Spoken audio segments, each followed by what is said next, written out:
I never imagined the day would come when I would sit down, look into a camera, and tell the world that I'm done. Not retired in the future, not slowing down gradually, not reducing responsibilities over time. Done now. I'm stepping away from the world I built, from the throne people thought I would never leave, from the identity I've worn like armor for decades. Today, I'm no longer the CEO who wakes up to financial reports and strategic charts. Today, I become something I never envisioned: a caretaker, a listener, a student of humanity. The world knows me as a builder of rockets, of cars, of ideas so large they make headlines. But today, I'm building something small, something soft, something that doesn't scale, doesn't multiply, doesn't promise exponential growth or global dominance. Something so simple, it terrifies me more than any rocket ever has. I'm retiring to open a home for elderly people, and I won't just own it. I will work in it, with my hands, with my time, with my presence. For years, I believed achievement was oxygen, that ambition was the engine of life. I believed there was no finish line, only more innovation, more progress, more breakthroughs, more quarters to meet, more markets to enter, more chaos to conquer. I carried the world like a project, always unfinished, always demanding one more push. And for the longest time, I never questioned it. It was simply how life was. But something shifted inside me, quietly at first, like a whisper I ignored. Then one day, that whisper became a voice. And that voice became the truth I could no longer outrun. The decision no one expected. People think retirement is slow, a thought that builds over years, a gentle transition. Mine wasn't gentle. It wasn't strategic. It wasn't planned on a whiteboard or reviewed by a committee. It happened suddenly, like a dam breaking after decades of invisible pressure. I remember the exact moment clearly. I was sitting in a meeting, the kind of meeting that used to excite me, energize me, make me feel alive. Charts on screens, numbers everywhere, people waiting for decisions only I could make. The world I built, functioning like a machine I engineered myself. But as voices spoke and slides changed, something inside me felt empty, hollow, distant, disconnected. Those numbers, once a lifeline, now looked meaningless. Projections, profits, new product strategies, all the things I used to chase like oxygen, suddenly felt irrelevant. Not because they lacked importance, but because they no longer had a place inside me. I looked around the room, executives, analysts, innovators, all brilliant minds. Their voices carried intensity, passion, urgency. They cared deeply about what we were discussing. But I felt nothing. Not boredom, not anger, not stress. Just a strange, unfamiliar clarity. None of this affects my life anymore. Succeed or fail, rise or fall, nothing truly changes for me. My wealth was already beyond usefulness. Success no longer fed me. Achievements no longer filled me. I wasn't hungry anymore. Yet I was still eating as if starvation was around the corner. In that room, surrounded by ideas worth billions, I realized I was spiritually bankrupt. The weight of realization. People think exhaustion is physical. They imagine muscles tired, eyes heavy, body worn out. But there's another kind of exhaustion, quieter, more dangerous. The kind that comes from living in motion for too long. From running even after crossing the finish line. From forgetting how to stop. I wasn't tired from working. I was tired from being. From being Elon Musk, endlessly innovative, endlessly driven, endlessly watched. People see success like a blessing. They don't see the invisible price tag attached to it. They don't see the identity you lose along the way, the laughter that fades, the relationships sacrificed, the nights replaced by deadlines, the humanity traded for achievement. They don't see the man behind the machine. I used to wake up every day thinking about the next big thing. Now I woke up tired, not from lack of sleep, but from lack of self. Why walk away? Why now? I'm 54 years old. I have more money than I could spend in 10 lifetimes. I have achieved everything I once dreamed of and far beyond. So why was I still chasing more? Was it habit? Ego? Addiction to momentum? Fear of stopping? When I asked myself honestly, the answer scared me. I wasn't continuing because I needed to. I was continuing because I didn't know how to stop. Success became my treadmill, always moving, always demanding. And even though I built the treadmill myself, I forgot I could step off. That realization was the beginning. But the transformation, the breaking point, came somewhere else. Not in a boardroom. Not in a rocket facility. Not during a product launch. But in a nursing home. The place that changed everything. About 6 months ago, I visited a care home. Not as a billionaire, not for publicity, not for charity. I went quietly, privately, with someone I care about who had a parent there. No cameras. No press. Just me and a hallway filled with lives near their final chapter. What I saw there did something to me I still struggle to explain. Elderly people sat alone, not sick, just forgotten. Hands folded, eyes distant, waiting for something. Maybe someone. Maybe nothing at all. Not waiting for medicine. Not waiting for meals. Just waiting for time to pass. And I realized, wealth and innovation can change worlds, but they can't replace moments. They can't substitute presence. They can't fix loneliness. They can't hold a hand. They can't sit beside someone who hasn't heard their name spoken lovingly in years. That hallway broke me. Or maybe it repaired something I didn't know was damaged. I walked out different than I walked in. Not inspired. Not excited. Awakened. Because while I was in meetings discussing billions, they were sitting in silence, counting hours. And I couldn't stop thinking, what is the point of progress if someone's last years look like this? The birth of a new purpose. For weeks after that visit, I carried those faces in my mind. Their stillness. Their silence. Their waiting. I built rockets to colonize planets. But what about the souls forgotten on this one? I disrupted industries. But what about the lives sitting quietly, fading without witness?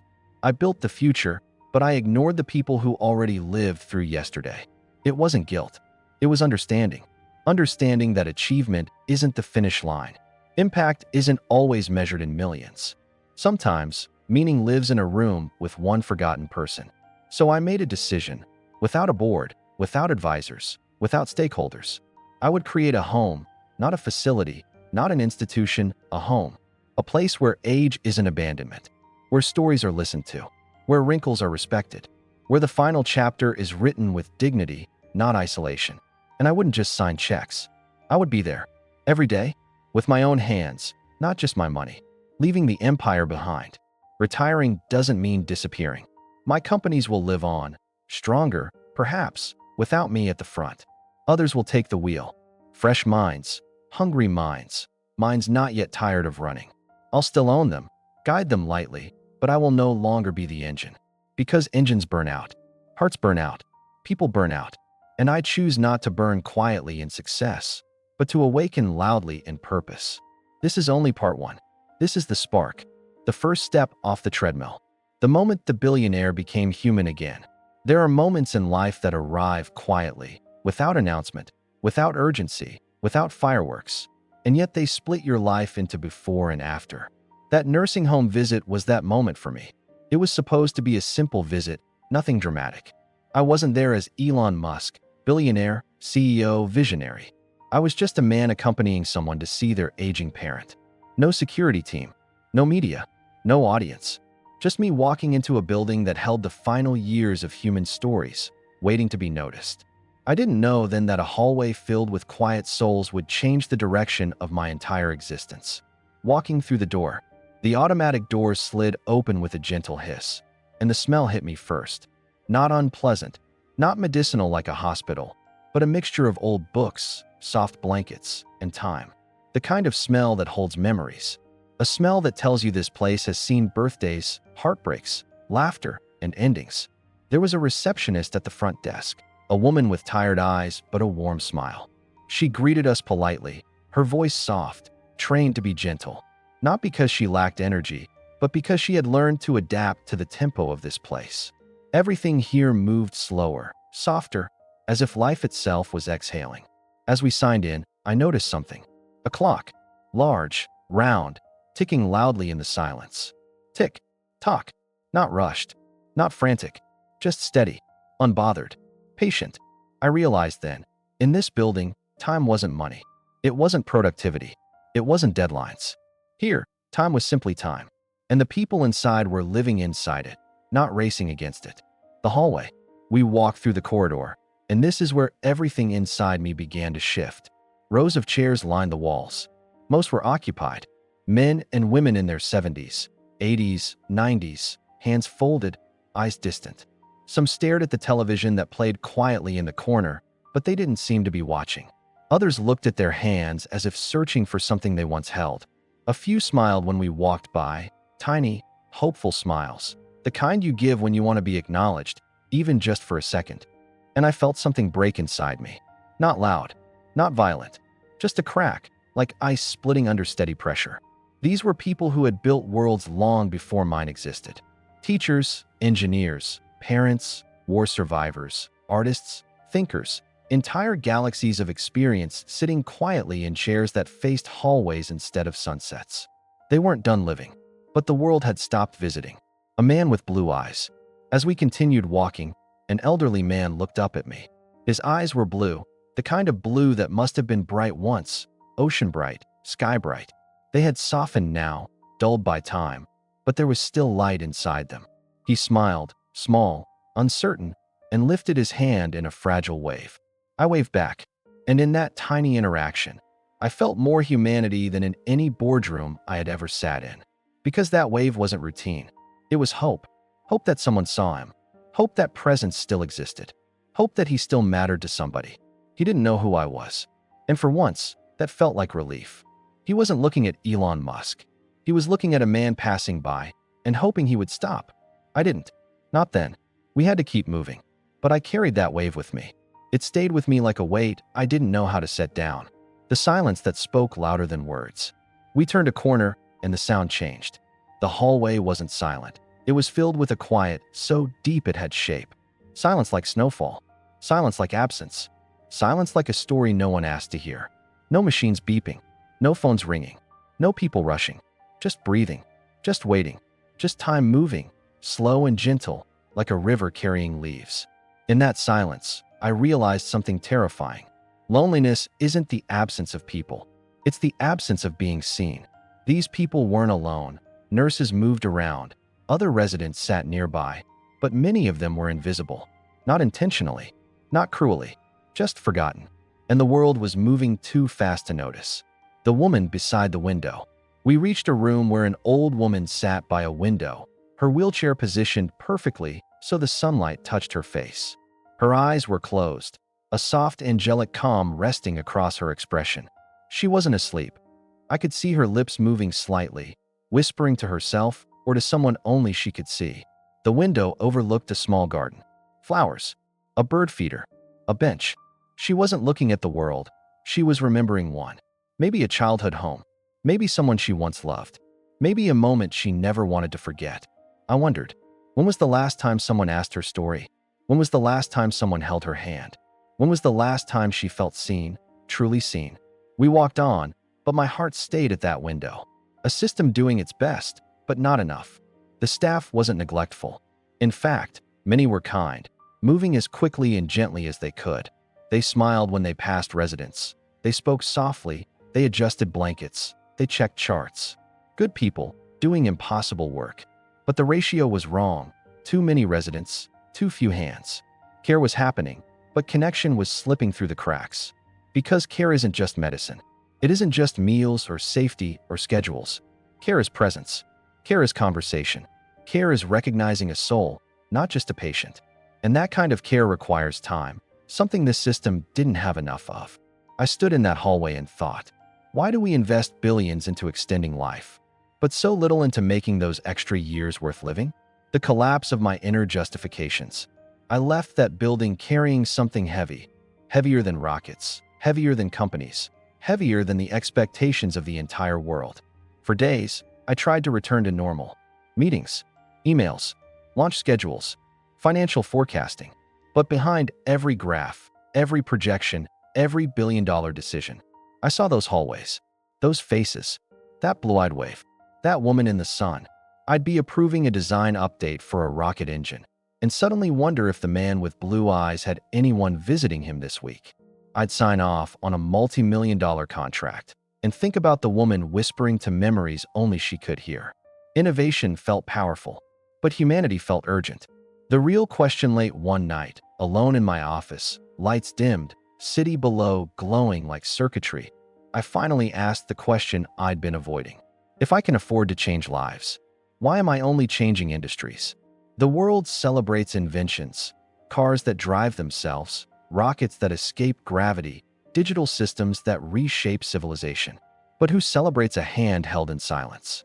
A story listened to without hurry? A lonely person reminded they are still human? No newspaper prints that.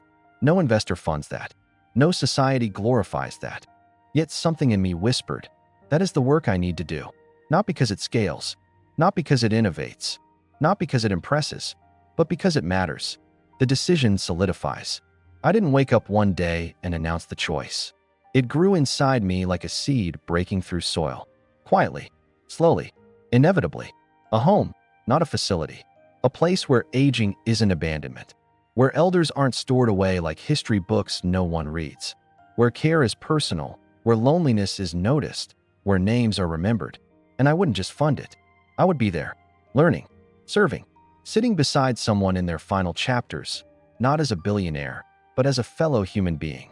Because changing the world meant nothing if I ignored the hearts within it. That night felt strangely louder than the nights before. The rain outside wasn't just falling, it was speaking. Each drop against the window sounded like a reminder of every year I had passed, every moment I had forgotten, every truth I had ignored. The house was silent, yet inside my mind a storm swirled violently. I sat on the edge of my bed, hands folded, eyes staring into darkness, waiting for an answer that had been following me all my life.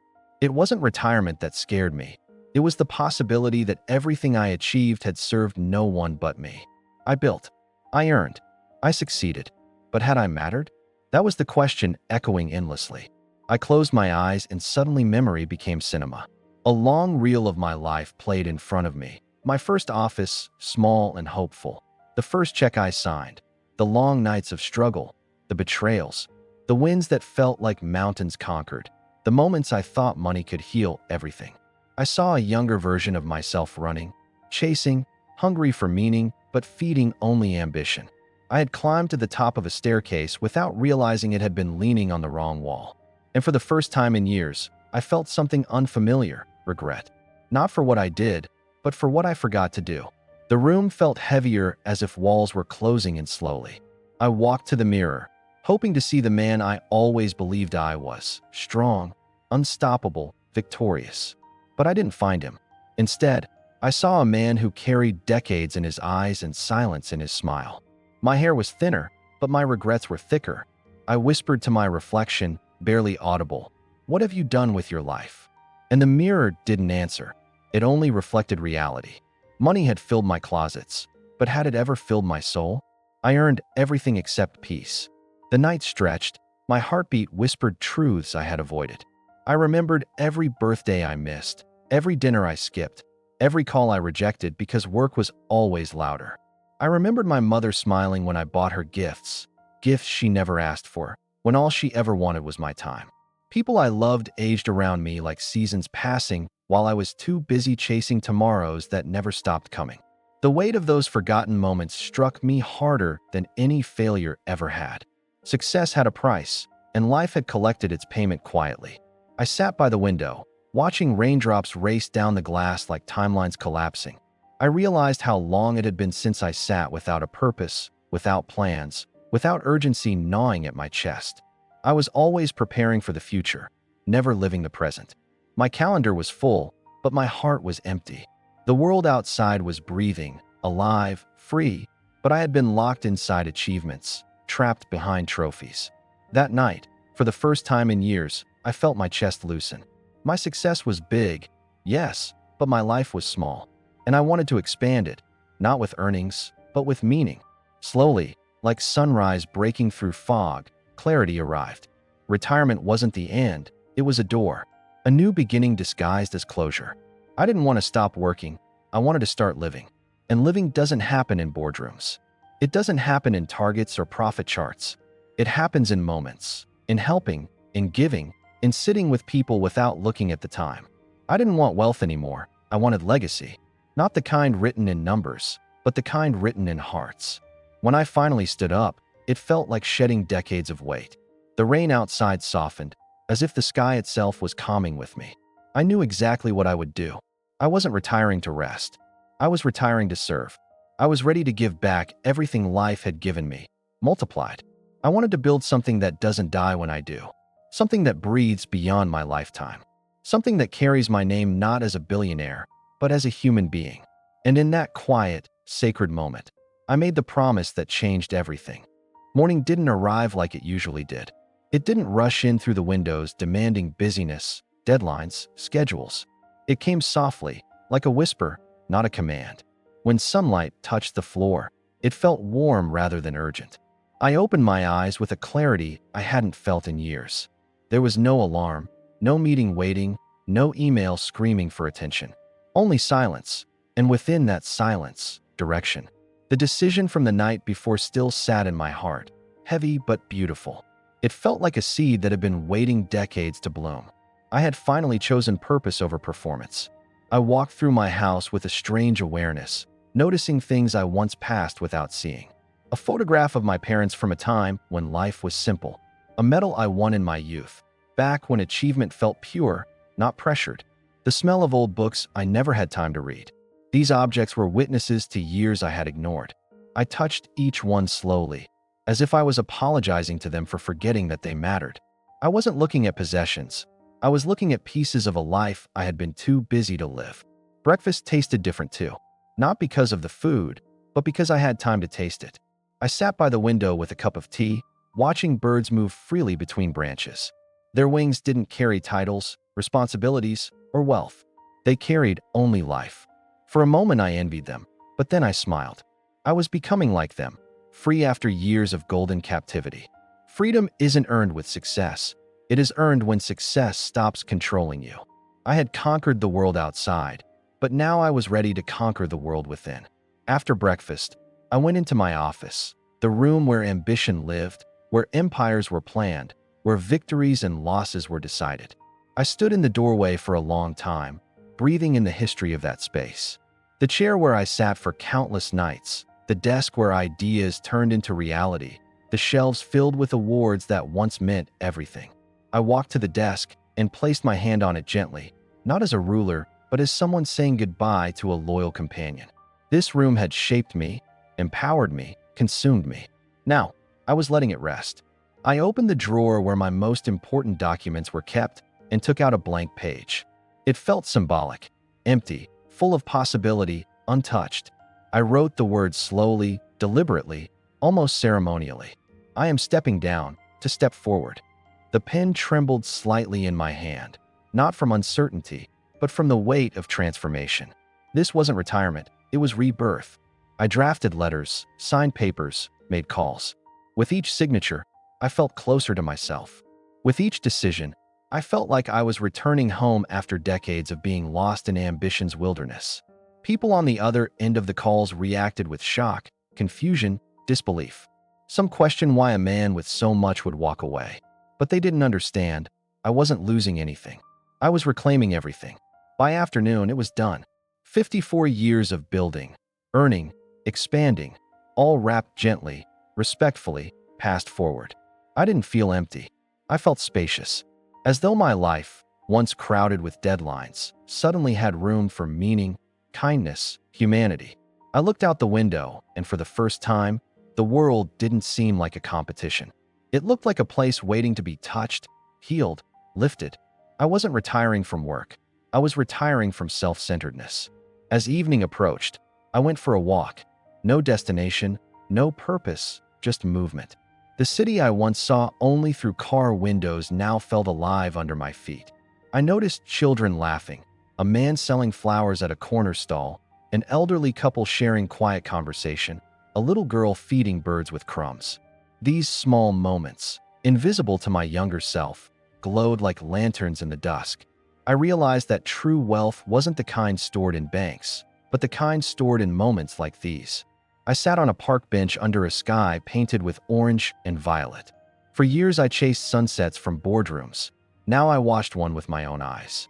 A young boy approached me and asked what I was doing alone. I smiled and told him, "I'm learning to live again."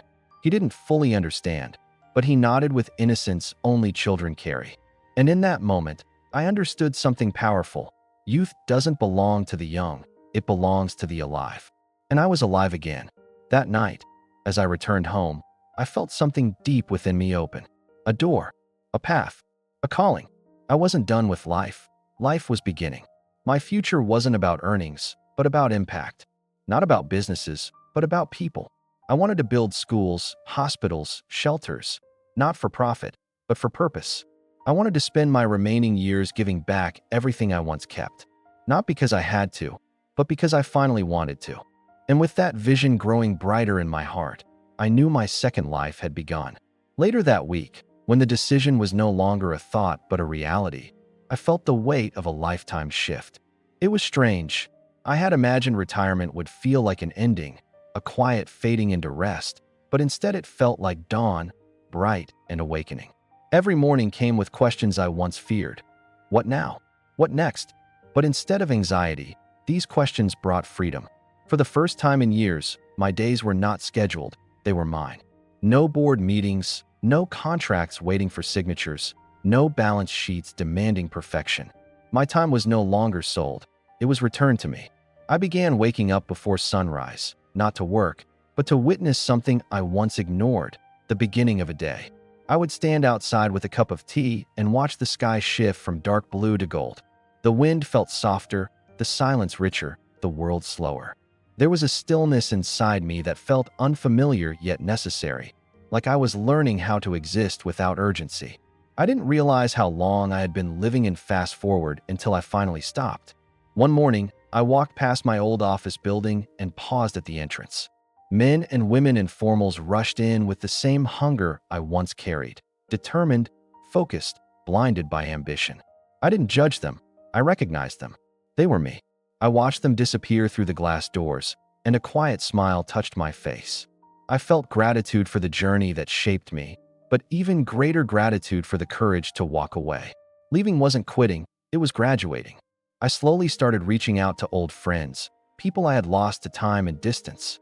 Some were surprised to hear my voice, as if they never expected a call from me that wasn't business-related. We met for dinners, talked like we were young again, laughed about things we once took too seriously. I realized how many conversations I had replaced with emails, how many connections I exchanged for transactions. Rebuilding those relationships felt like stitching pieces of my soul back together. I didn't want to go through life being remembered only by the size of my achievements. I wanted to be remembered for the warmth of my presence. Then came a moment that shaped the vision of my new life.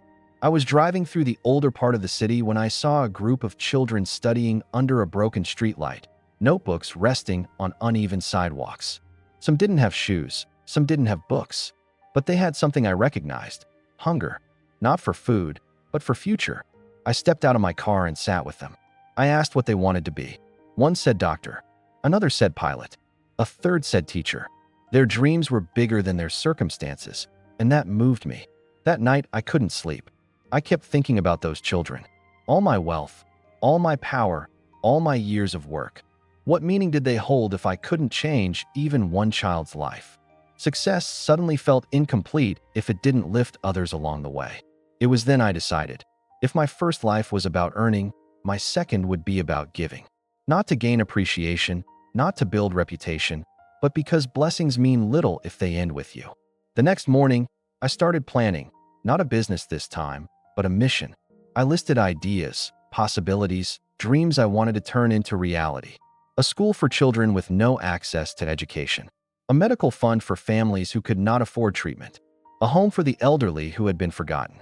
I wanted to invest in people, not profits. I wanted to leave behind something that would breathe even when I no longer did. It felt like stepping into sunlight after decades of walking in shade. My days were filled not with meetings, but with meaning. I visited neighborhoods forgotten by development, spoke with families living in silence, heard stories that had never been acknowledged. With each conversation, I understood something fundamental. True success is not measured by how much you have, but by how much you give without expecting return. For years I had chased numbers. Now I was chasing hearts. Life, for the first time, felt complete. Because this time, it wasn't about me. Purpose has a way of waking a person differently. It doesn't shake you like alarms or drag you like deadlines. It lifts you gently, like light through curtains. When I began shaping my vision to help others, I felt something I hadn't felt in decades: energy without exhaustion. Every morning I rose with a direction that didn't come from profit, but from compassion. For years, my success served me. Now, I wanted it to serve others. The first project I committed to was a school, not a grand institution with polished marble floors, but a place where a child with nothing could grow into someone with everything. I met architects, teachers, volunteers, people who believed that education was not a privilege but a right. We found land in a quiet part of the city where children walked barefoot to learn beneath cracked rooftops and broken walls.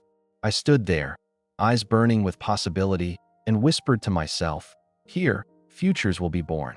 The blueprint was small at first, but dreams have a way of expanding when they are meant for others. Days turned into weeks as construction began. I visited the site often, not as a businessman inspecting progress, but as a father watching hope take shape. Children would gather near the half-built walls, curious, smiling. Some shyly waved at me, unsure of who I was, but sensing that something good was happening. I felt their innocence like sunlight, pure, warm, unfiltered. A little girl once tugged at my sleeve and asked, "Is this school for us?" I knelt down, looked into her bright eyes, and said softly, "Yes, for all of you." In that moment, I felt wealth more than any fortune I owned. As the school grew, so did I. With every brick laid, a regret inside me healed. With every classroom built, an old emptiness filled. I no longer measured success by accounts and shares. I measured it by smiles. I measured it by dreams that finally had a place to land. I had spent half my life building an empire, but nothing felt as meaningful as building a future for those who had been denied one.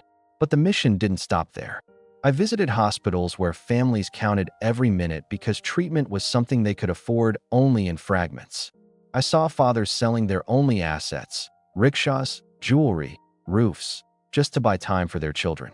I saw mothers praying quietly in corridors, tears hidden behind dupattas and trembling hands.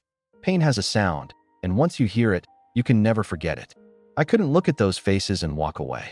So I created a medical assistance fund, silent, immediate, no papers, no waiting rooms of bureaucracy, help not promised, but delivered.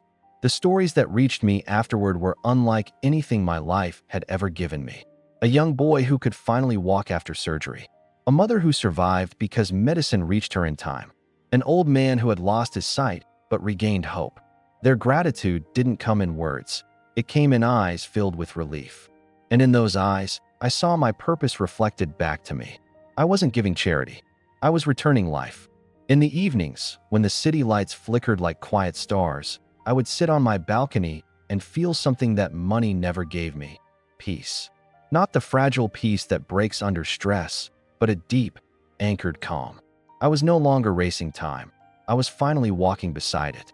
I was no longer gathering wealth. I was distributing it like seeds meant to bloom in generations I would never meet. The world had changed for me. Or perhaps I had changed for the world. Then came a moment I can never forget. One afternoon at the school site, when the classrooms were nearly complete, a young boy approached me holding a small, old coin. He placed it in my hand and said, "I don't have anything else to give, but I want to thank you." That coin, worthless in market value, became the most valuable thing I owned. Because in that coin, I received what I spent a lifetime searching for: meaning. My life's work was no longer behind me. It was unfolding ahead. I wasn't a businessman anymore. I was a giver, a builder of futures, a servant of humanity. There comes a moment in a man's life when he stops counting years and starts counting meaning. When age is no longer measured by birthdays, but by the lives he's touched. When legacy is not written in newspapers, but in the hearts of people. This is where I now stand. At the edge of everything I once was, and at the beginning of everything I'm choosing to become. I look back often, not with regret, but with understanding. For decades, I built empires of steel, innovation, rockets, factories, technologies that changed the world.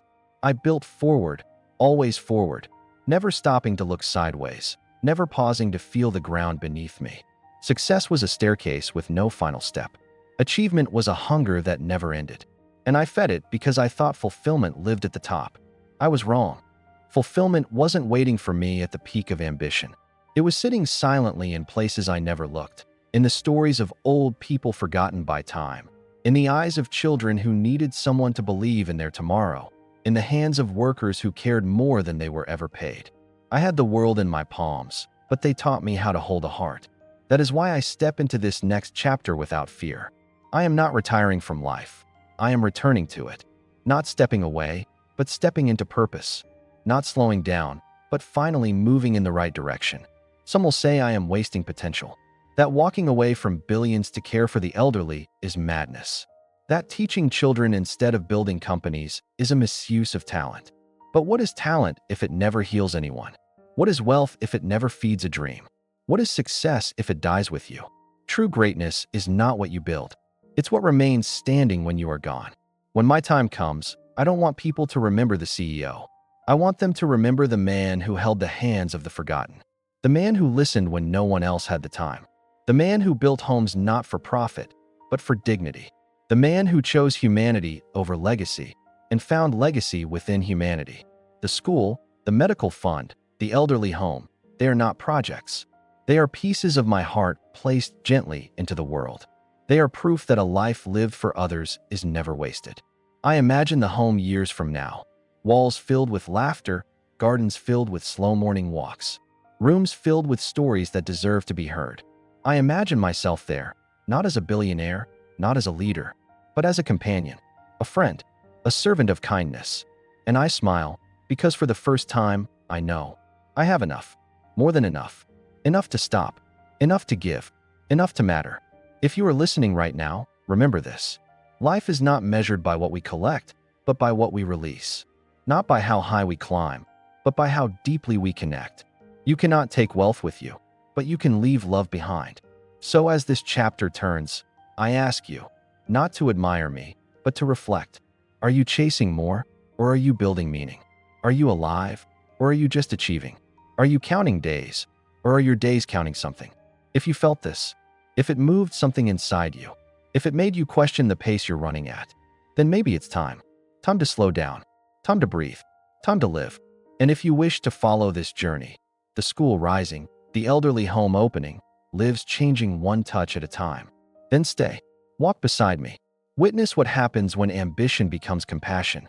Subscribe, not for me, but for the story we will write together. A story of giving. A story of humanity, a story of enough. The next chapter begins now, and you are welcome to be part of it.